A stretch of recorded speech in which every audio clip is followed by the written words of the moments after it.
De l'Église et du magistrat. Numéro 10. Nous croyons aussi qu'il y a une Église sainte et catholique, c'est-à-dire universelle. Cette Église est ou visible ou invisible. L'invisible, comme le dit saint Paul, descend du ciel, c'est-à-dire qu'elle connaît Dieu et l'embrasse par le Saint-Esprit qui l'illumine. À cette Église appartiennent tous ceux qui croient, bien qu'ils soient rares et éparses, çà et là, dans l'ensemble du monde. On l'a dit invisible, non parce que les croyants seraient invisibles, mais parce que les yeux des hommes ne discernent pas ceux qui croient. Les fidèles sont seulement connus de Dieu et d'eux-mêmes. Par Église visible, il faut entendre non pas un prélat de Rome, ni les autres qui portent mitre sur des têtes rasées, mais tous ceux qui, dans l'ensemble du monde, ont donné leur nom à Jésus-Christ. En font partie tous ceux qu'on appelle chrétiens, bien qu'il arrive que ce soit faussement, attendu qu'en leur cœur ils n'ont point la foi. À cette Église visible appartiennent des gens qui ne sont pas membres de l'Église élue et invisible. Il y en a qui boivent et mangent leur jugement en la scène, bien que la chose soit cachée et inconnue à tous les frères.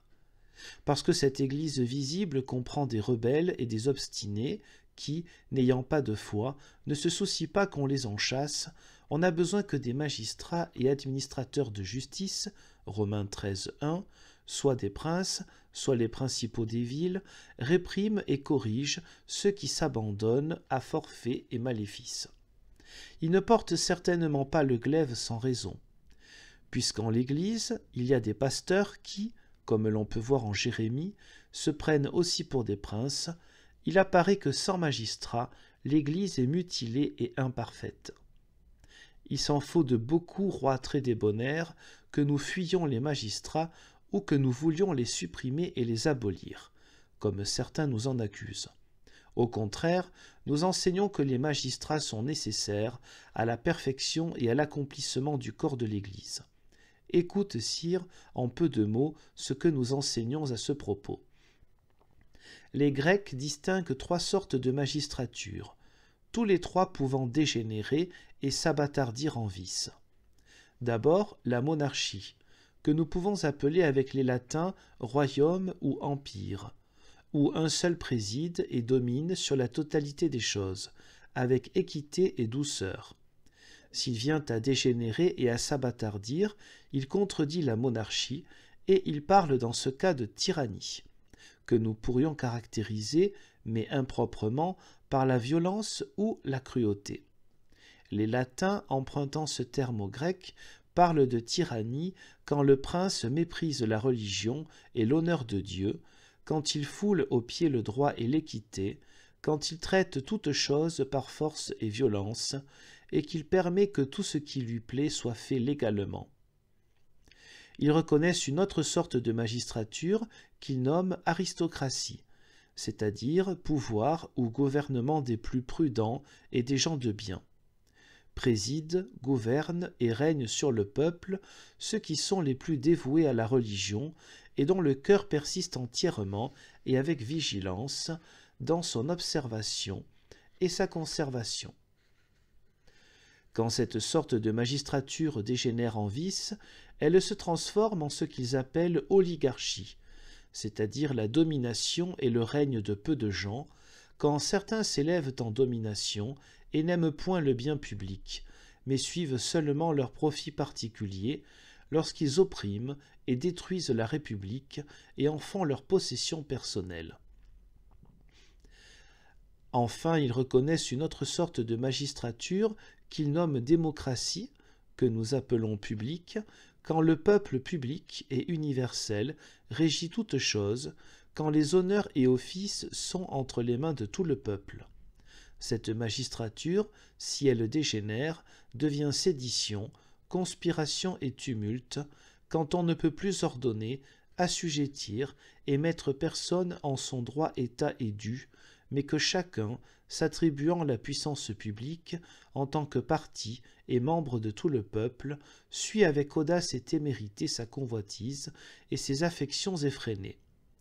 De là procèdent conspiration et faction, intrigues libres et volontaires, et par conséquent meurtres, vols, pillages, enlèvements et autres maux infinis qu'entraînent la rébellion et la sédition.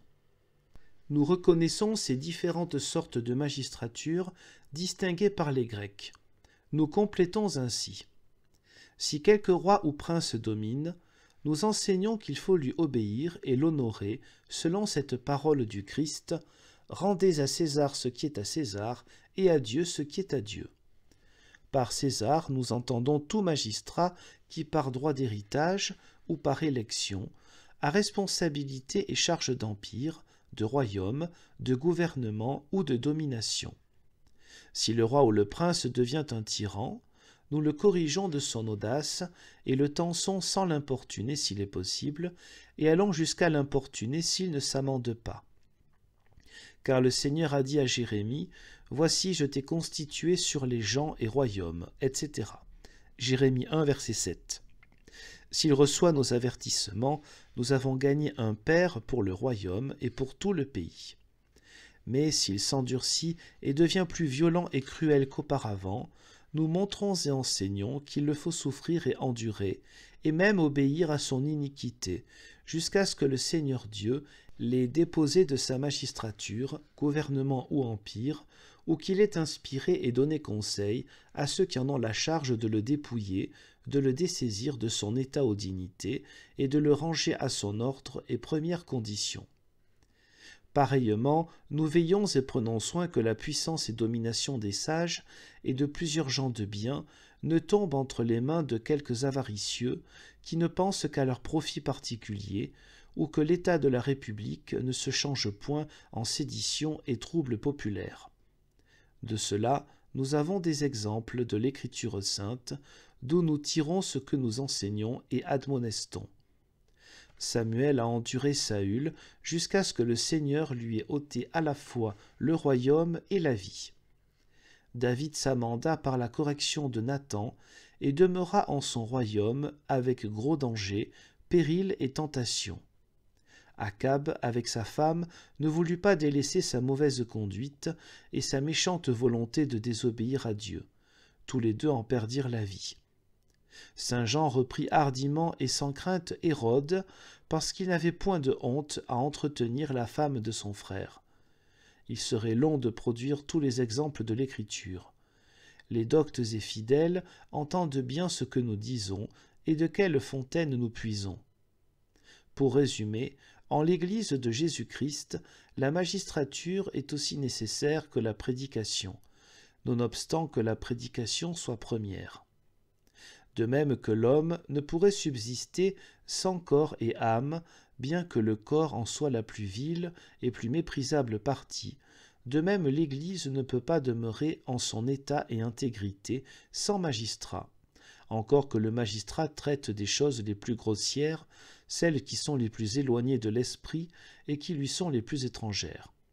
Puisque Jérémie et saint Paul, qui sont des principales lumières de notre religion, 1 Timothée 2, 1-2, nous commandent de prier Dieu pour le magistrat, afin qu'il mène la vie qui doit être celle des enfants de Dieu, à plus forte raison, tous les chrétiens, en quel royaume ou nation qu'ils habitent, doivent non seulement souffrir et endurer toute adversité, mais aussi faire toutes choses pour la conservation et la garde de la paix et pour la tranquillité chrétienne.